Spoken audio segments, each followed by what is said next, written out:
गई है और क्या वाकया है? देखिए, मैं राम जन्मभूमि ट्रस्ट के द्वारा मुझे निमंत्रण मिला, ऐसे चीफ इमाम होने के नाते मुझे जाना के लिए। मैं 2 दिन तक इस पर बहुत विचार करता रहा कि मुझे क्या करना चाहिए, क्योंकि मेरे लिए मेरी जिंदगी का ये सबसे बड़ा फैसला था। मैंने फिर फैसला ये लिया कि मुझे जाना है आपसी सौहार्द के लिए, अपने देश के लिए, राष्ट्र हित में। ये मैंने फैसला लेते हुए मैं अयोध्या चला गया। वहां जाके तमाम अयोध्या वासियों ने मेरा स्वागत किया, साधु संतों ने मोहब्बत का इजहार किया, इस्तकबाल किया। वहां से मैंने अपना एक पैगाम, जो कि पैगाम मोहब्बत, मैंने वहां से दिया। वो पैगाम मोहब्बत जो था, मैंने उसमें कहा कि हमारी सबकी जातियां जरूर अलग हो सकती हैं, हमारे पंथ जरूर अलग हो सकते हैं, हमारे इबादत करने की तरीके, पूजा पद्धति अलग हो सकती है, हमारे सबके धर्म जरूर अलग हो सकते हैं, लेकिन हमारा जो सबसे बड़ा धर्म है इंसान और इंसानियत का है। और हम भारत में रहते हैं, हम सब भारतीय हैं। आओ हम सब मिलकर भारत को मजबूत करें, भारतीयता को मजबूत करें, राष्ट्र सर्वोपरि है। ये पैगाम मोहब्बत जैसे ही दिया, देश के तमाम सारे चैनलों पर, तमाम सोशल मीडिया पर ये मेरा वायरल हो गया।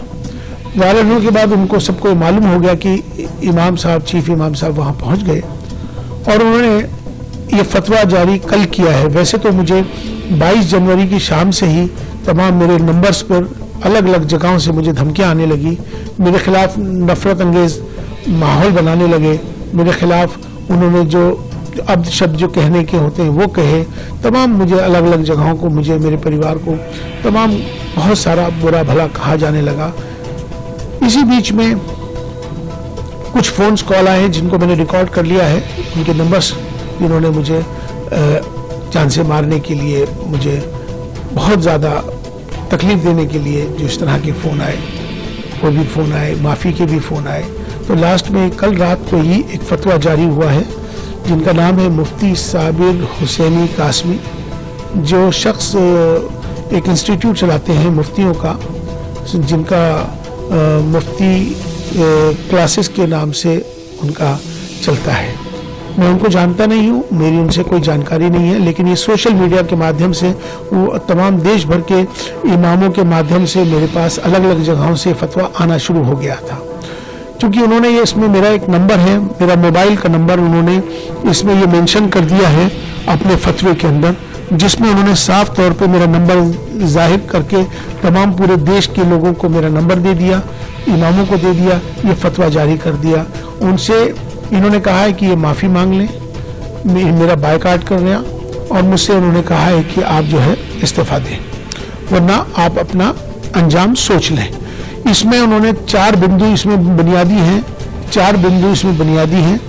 एक बिंदु उनका ये है कि आप प्राण प्रतिष्ठा में क्यों गए, आप चीफ इमाम हैं, आपको जाने का अधिकार ही नहीं है, आप इसलिए आप पर कुफ्र का फतवा जारी होता है।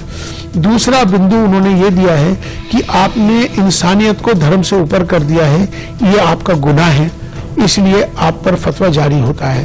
तीसरा गुनाह यह है कि आपने धर्म से ऊपर उठकर आपने कहा है कि राष्ट्र सर्वोपरि है, देश को आपने ऊपर बना दिया है, इसलिए आप भी इस फतवे के लिए लिहाज से आप खारिज हो गए। लिहाजा अब आप पर कुफ्र का फतवा जारी कर दिया गया है और तमाम अलग अलग जो उसकी सजाएं हैं इसमें मुकर्रर कर दी गई। लेकिन मैं उनसे ये बात कहना चाहता हूँ, पहली बात तो ये इस्लामिक देश नहीं है, ये भारत है, ये सनातन भारत है। इस भारत में हमेशा से सर्वधर्म संभाव की बात है, यहाँ एकता अखंडता की बात है, अनेकता में एकता की बात है। अगर उनको मेरे इस पैगाम मोहब्बत से तकलीफ है, मेरा विरोध कर रहे हैं, तो उनको, मुझे लगता है कि अगर मैं राष्ट्र के साथ, देश के साथ अगर प्रेम कर रहा हूँ, मेरा ये दोष है कि मैं अपने देश से प्रेम करता हूँ, मेरा इसलिए विरोध कर रहे हैं, तो मुझे लगता है कि शायद उनको पाकिस्तान चला जाना चाहिए। अब वो लोग जो मुझसे मोहब्बत करते हैं, जो देश से मोहब्बत करते हैं, वो मेरा समर्थन करेंगे। जो मेरे से नफरत कर रहे हैं मेरे जाने पर, मुझे लगता है कि शायद उनको भी पाकिस्तान जाना चाहिए। यहाँ पर मोहब्बत का पैगाम हमने दिया है, हमने कोई गुनाह नहीं किया है। राष्ट्र मंदिर था, हम वहाँ राष्ट्र मंदिर पे गए थे और हमने अपना जो पैगाम दिया, हम उस पैगाम पर अटल हैं। हम माफ़ी मांगने वाले नहीं हैं और ना ही मैं माफ़ी मांगूंगा, ना ही मैं किस तरह का इस्तीफा दूंगा। और जिस तरह से वो जो चाहें कर लें। अभी उन्होंने एक स्टेटमेंट जारी किया है, उन्होंने कहा है कि हम माफ़ करने वाले नहीं हैं। तो मैं भी बता दूं कि मैं आपसे माफ़ी मांगने वाला ही नहीं हूं, क्योंकि मैंने कोई काम ऐसा नहीं किया जिससे कि कोई किसी को तकलीफ पहुंचे। मेरा मकसद है, अपना देश है, देश हमें देता है सब कुछ, हम भी तो कुछ देना सीखे। ये भाव सबके अंदर आना चाहिए। राष्ट्र सर्वोपरि है। देखिए, ये बदलते भारत की तस्वीर है।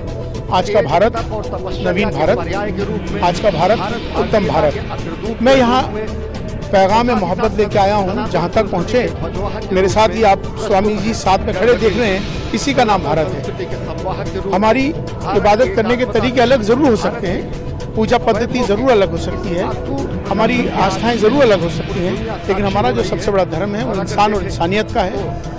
आओ हम सब मिलकर इंसानियत को बरकरार रखें। दूसरा, हम सब भारतीय हैं, भारत में रहते हैं, तो हम सबको चाहिए कि हम अपने भारत को मजबूत करें। हमारे लिए राष्ट्र सर्वोपरि है। दूसरी बात यह है कि आज का जो पैगाम है, आज का जो संदेश है, वो नफरतों को खत्म करने के लिए है कि बहुत रंजिशें हो गई, बहुत दुश्मनी हुई, बहुत लोग मारे गए, बहुत राजनीति हुई। अब हम सबको मिलकर एक होकर भारत को मजबूत करना है, भारतीयता को मजबूत करना है। राष्ट्र सर्वोपरि है, इसी पैगाम को आगे लेके जाना है। अखंड भारत हमारा बने, उसकी दिशा में आगे बढ़े हम सब मिलकर। यही हमारा पैगाम है।